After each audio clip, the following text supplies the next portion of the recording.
Having a lot of Pokemon cards isn't the only thing to collecting, so today we're going to be learning something new about every single card that we pull. Alright guys, well today's video is obviously going to be just a little bit different. We got 3 packs and we're going to go through all 3 of them and give lore on each card that we find inside. I think as far as lore goes, we will be just doing one fun fact for each card, but I definitely plan on learning something new in this video. Starting off, we do have a Lost Origin pack. No fun fact for the grass energy. Komala. So apparently this Pokemon stays asleep its entire life until it dies. I can't say I love the idea, but honestly I don't hate it. Go off, Komala. Hariyama. Hariyama's body is said to be made of mostly muscle instead of fat. Honestly, same. And it's the only Pokemon that's capable of learning the move Smelling Salt in the video game. Interesting. No lore here. We're just gonna skip the item. Electrike. Pokemon fans have theorized that Electrike is based off the Japanese mythological creature Raichu, but if you ask me, they're mistaking it with Raichu. Shuppet.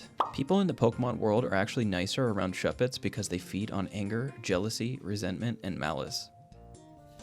Murkrow. As far as weights of all Dark-type Pokemon, Murkrow is the lightest.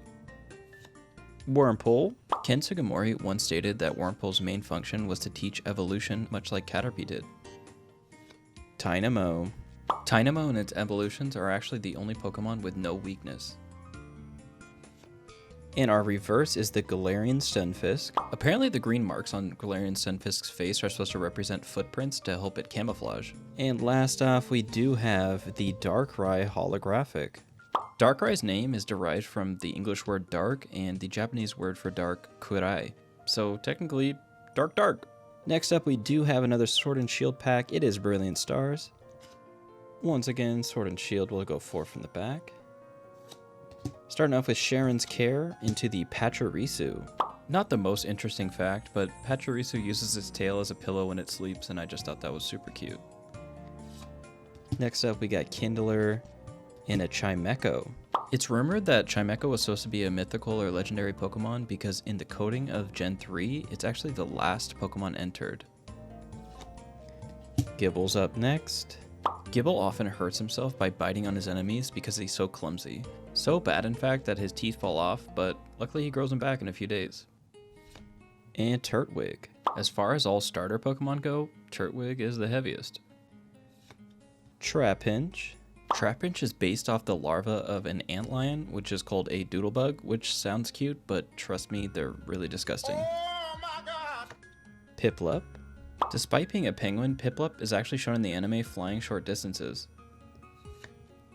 Choice Belt is our reverse holo, and our last card is the Dusknoir non-holo. Well, this is a holo.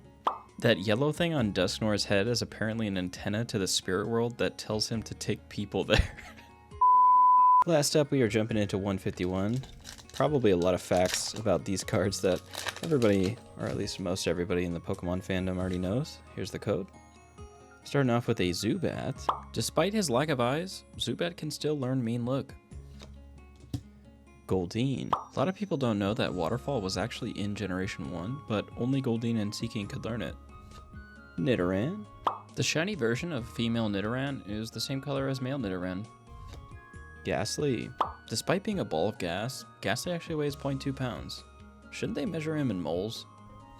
Slowbro. Slowbro can't feel pain due to the poison from the shelter on its tail, but that's not a shelter.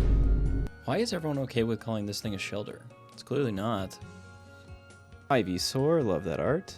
Due to its name, Ivysaur was actually untradeable on the GTS if it wasn't nicknamed. This is because SAU is apparently a bad word in German? Machoke. Machoke is actually known for removing his belt before facing powerful opponents. I thought that was just part of him.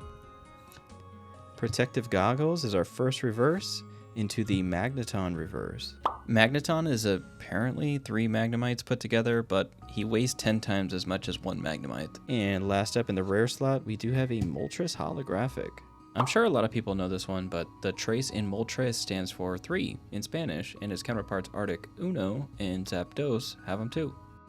Unfortunately, nothing too crazy today, guys, but I do have a lot of fun ideas coming up, so if you're interested, make sure to subscribe. Last week I made a custom Pokemon spinner game to choose which packs to open, and if you're interested, click the video that's right here.